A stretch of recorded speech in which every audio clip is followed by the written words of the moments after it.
Hey everyone, please subscribe to my channel right now. My name is Olivia Hart, and just 3 days back, my dad pulled off something I never imagined a son could do to his own father. He whisked my grandfather Theodore Hart, the guy who turned a rusty pier into a massive shipping empire, away on a so-called memory trip to Lisbon and ditched him there.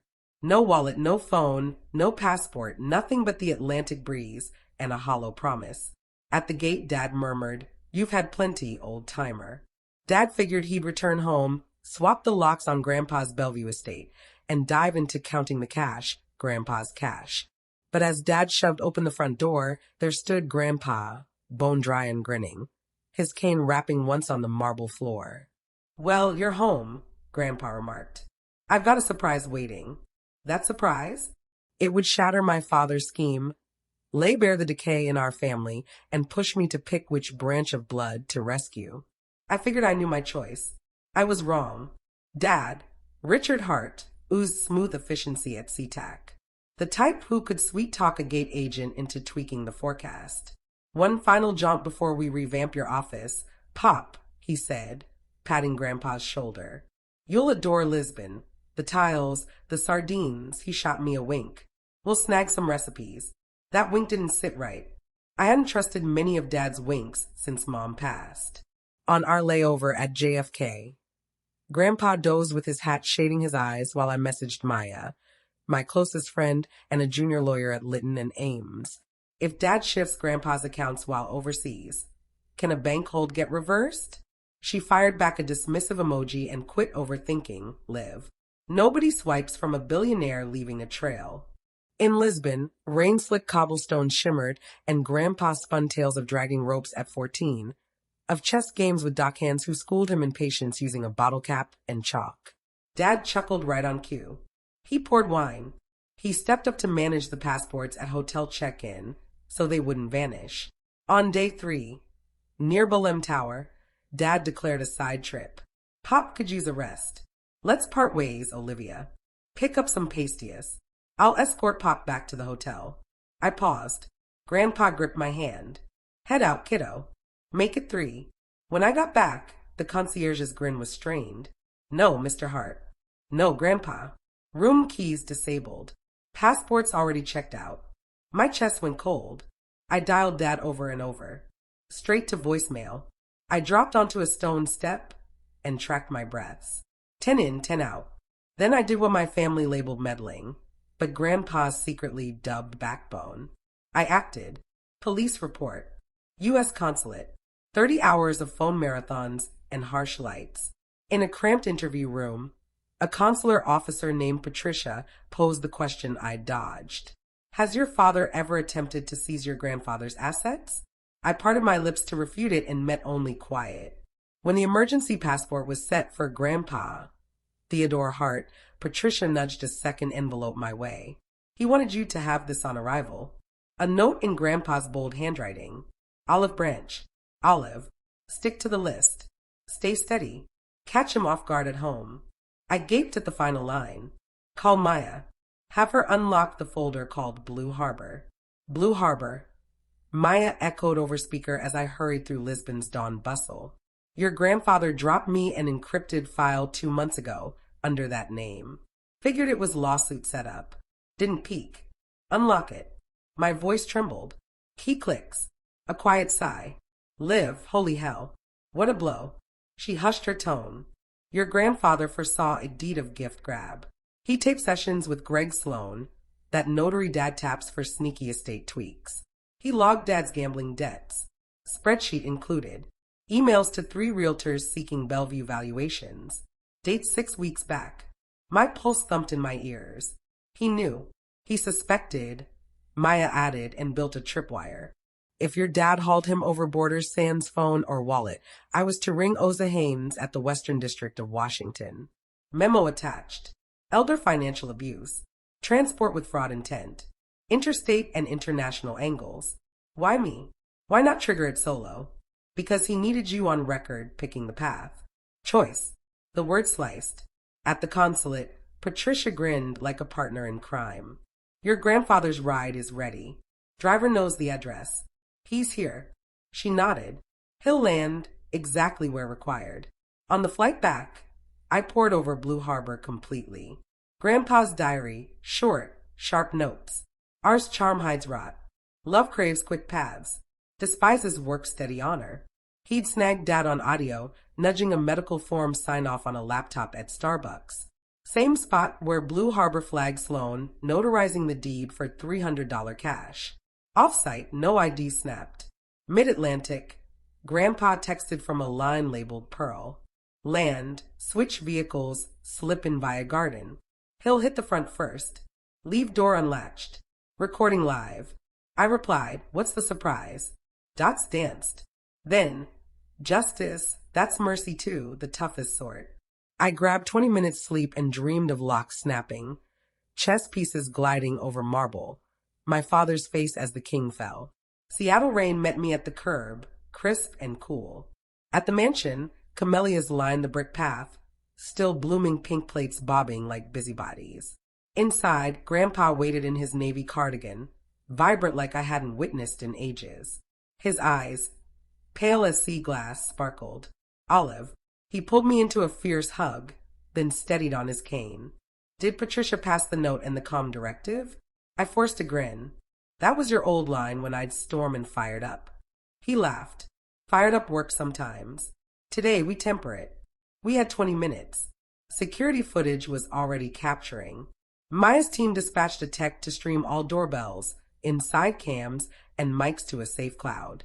A locksmith called Frank, not Sloan, had replaced front and back locks at first light.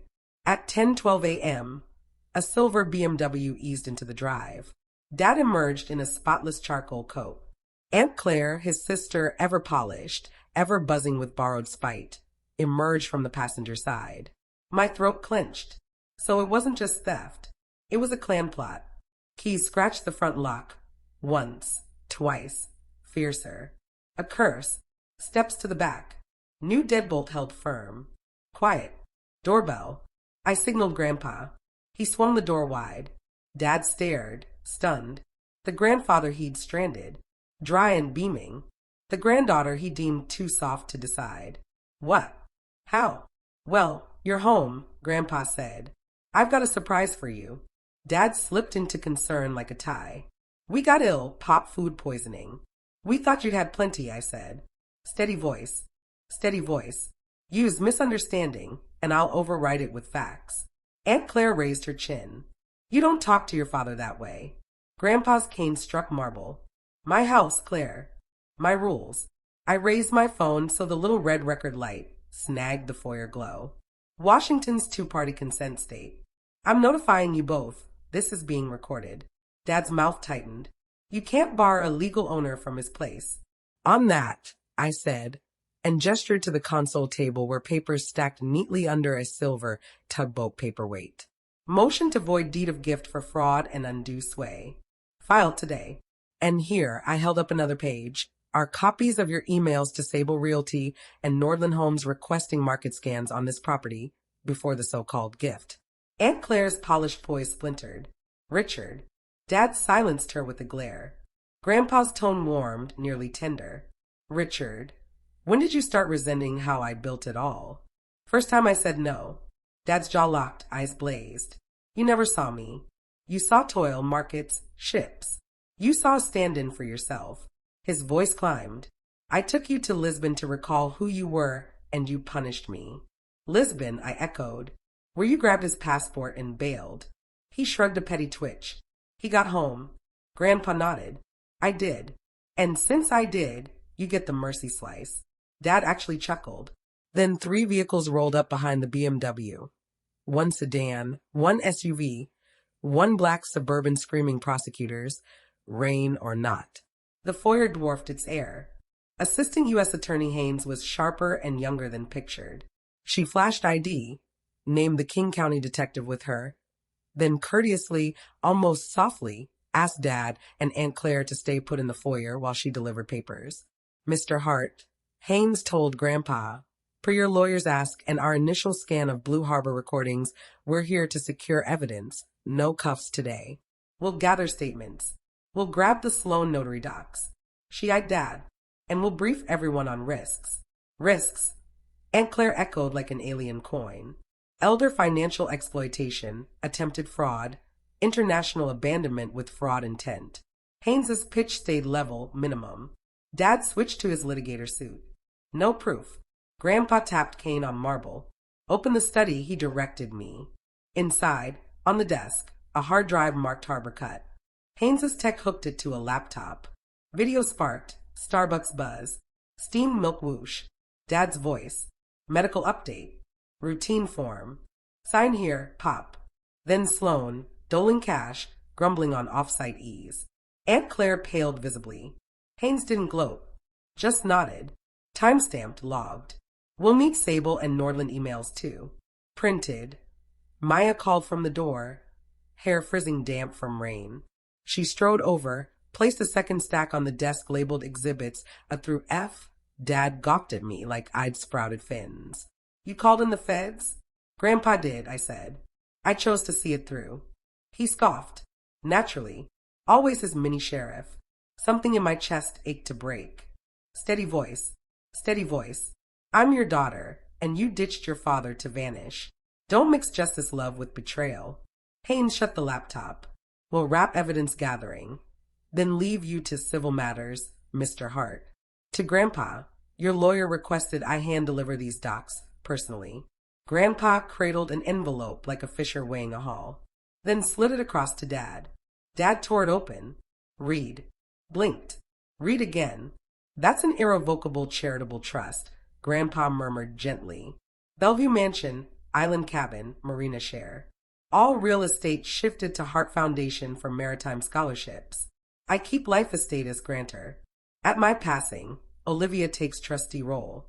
Aunt Claire cursed, then choked it. Dad's voice rasped. You'd hand it to outsiders over your own blood. They won't strand me abroad, Grandpa said. And they'll honor their sea debt. Dad's fingers crushed the envelope's rim. I'll fight it. Grandpa's look held near kindness. Try, but fights need clean hands. Haynes thanked us, outlined next moves, and marched out with her crew. The house gulped the quiet they vacated. Dad eyed me like I'd sprung the snare. Think this crowns you noble? No, I said. It crowns me accountable. His grin soured. Then own the fallout. He stormed off with Aunt Claire in a haze of scent and scorn. Grandpa sighed like a deckhand releasing rope. I began to sob. Litigation's like weather. Pressure builds. Skies blacken. Folks air in downpours. Margaret Chun. Yes, the Margaret Lobby whispers chased downtown took our civil suit. We're not chasing damages, she said. We're chasing certainty. She lodged a temporary restraining order barring Dad from the property, selling heirlooms, or hounding staff. Dad tapped Robert Michaels, fond of Latin and dramatic beats. He sketched Grandpa as fickle patriarch, me as overreaching granddaughter, trust as dodgy dodge of family duty. On social, Aunt Claire shared a sly vague cry. When elders get swayed, families ache. Comments sprouted like mold. We made the guest room a battle hub. Timelines on boards, emails flagged, receipts in sleeves. Blue Harbor Drive pulsed center stage. Each night, I filled a page in a plain notebook. What we held, what we dreaded, what I longed to tell Dad sans knife edge. Grandpa cooked. He shuffled slow, stirring soups, baking oversalted biscuits, sharing tales I swore I'd known, but now truly grasped. I once believed money bred decency in men, he said, placing a bowl before me. It doesn't. It amplifies. Regret the trust? He pondered. No. Regret not schooling your father on inheritance versus legacy. Difference? Inheritance is what you receive, he said. Legacy is what you grow into. I stowed that line like a rap. I'd need it soon. King County Superior Court, Department 12. Mahogany, flags, light buzz. Dad avoided my gaze. Aunt Claire donned a pale suit like chilled bone. Our row flowed small Navy stream. Grandpa, me, Maya, Margaret, our paralegal with tidy bob. Tabs galore. Michael stood sharp, slicing. Opposing counsel will flaunt Starbucks clips and trust papers forced under duress. He waved at Grandpa Sand's full point, but we urged the court past the drama. A deed's a deed. Margaret, no flair, no Latin. A deed born of deceit ain't a deed. Proof reveals lies, botched notarization, plan valuation asks, and overseas abandonment to fake ownership. Not drama. Pattern. We summoned Sloane first. He reeked anxious cologne. Sworn, his tail swayed. Mr. Hart, Richard, claimed his dad had mobility woes. Margaret's brows arched. Did he? Well, he strolled in solo. How much did Mr. Hart pay? $300. Standard? No, standard's 25. Margaret held smile. Thank you.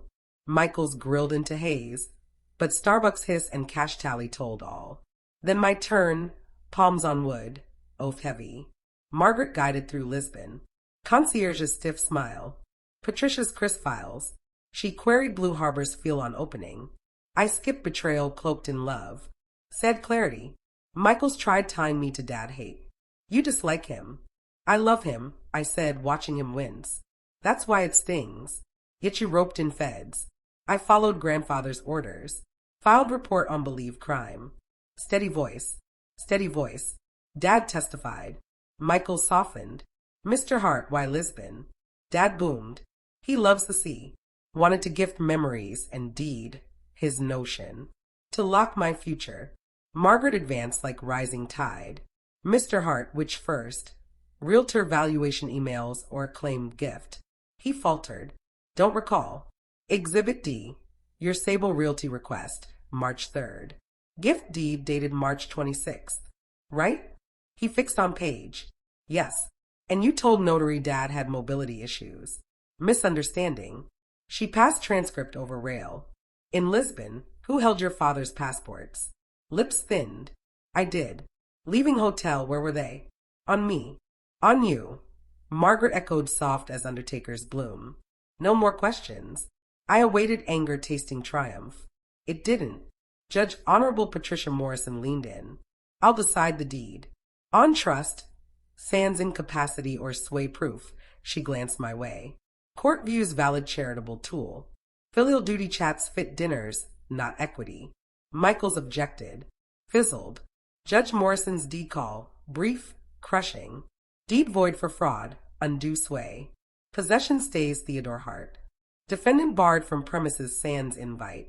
Gavel rang like cleat snagging line. Dad wheezed ragged through fake smile. Avoided my eyes exiting.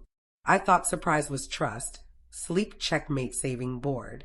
But Grandpa had one final gift, face down peace. 2 nights post-ruling, he summoned me to study. Past the leather-bound ship's log, cracked spine. Flip to end. Grandpa's neat, patient hand. If Richard ever grabs what's not his, hand him what he craves. Hand him the company. I blinked. Grandpa, what? He smiled, wistful and warm. He chased house and gloss. Never the grind, so I gifted grind. Next morning, family gathered at Hart Maritime HQ. Weathered board with sun-scarred faces. Dad strode in tardy, fuming. What new show? Grandpa placed folder before him. CEO chair, he said. Crave legacy? Build it. And pro. Dad laughed, froze at papers. Interim CEO of firm lashed by dock ropes, union packs, insurance checks, Coast Guard probes, fuel bets, old holes, slim profits, cash like sailor's post-leave pouch. You made it seem grim, he said. It is tough, Grandpa said. Always was. I mass strained so you'd love before labor. You chose scorn. Dad shoved papers. Won't play kid games. Then quick kid acts. Grandpa softened. Here's mercy, Richard. Take roll 6 months with union guide, compliance watcher. Earn pay. Clear debt. Prove you safeguard crews in storms. Dad stared floor. Call this love? I call it hope. No reply. Grabbed folder, gone. 6 months. Company drilled humility via slim checks. Missed meets, learn presence, snapped at captain, learn ears, eyed maintenance cuts, saw monitor shake head till quit. Cleared 2 cards. Quit betting. No text me. Thanksgiving, he hit mansion porch like guilty kid. Seeking re-entry post-broken pain. Can't erase Lisbon, he said, but can strive to be man your grandfather employs. I held door, didn't yield. You torch bridge, I said. Cross anyway on knees. He dipped head once, did. Not literal, but apology eased his stance. Work slotted where shortcuts squatted. Sometimes mercy's toughest justice. Grandpa and I set winter pansies by path, breaths fogging. Trust sealed. Restraining order turned soft line. Company list showed Dad's name with fading reds, rising greens. Gray Tuesday, Oza Haynes rang. Offered Dad pre-charged diversion via staff restitution for slashed hours, maritime scholarship gift, 6 months proven company duty. We favor redemption over scalps, she said. Liked her more. That night, Grandpa served tea. Posed his old heart query. What did you become today, Olive? I pictured Dad's lowered head, Aunt Claire's fading posts, winter dock scenting iron, salt, fresh starts. Someone grasping inheritance versus legacy, and someone forgiving sands erasing. He grinned. Set cup, toppled rook with finger. Checkmate shines if foe rises, shakes hand. Car door, steps bell. Dad there, navy cap in fist, weariness ringing true. Heard on scholarships, he said. Here to cut check. Cut to work, Grandpa said. Dad nodded. Only script lately. I stepped aside now. Not mended. Moving. House paused breath, then first time in months sighed.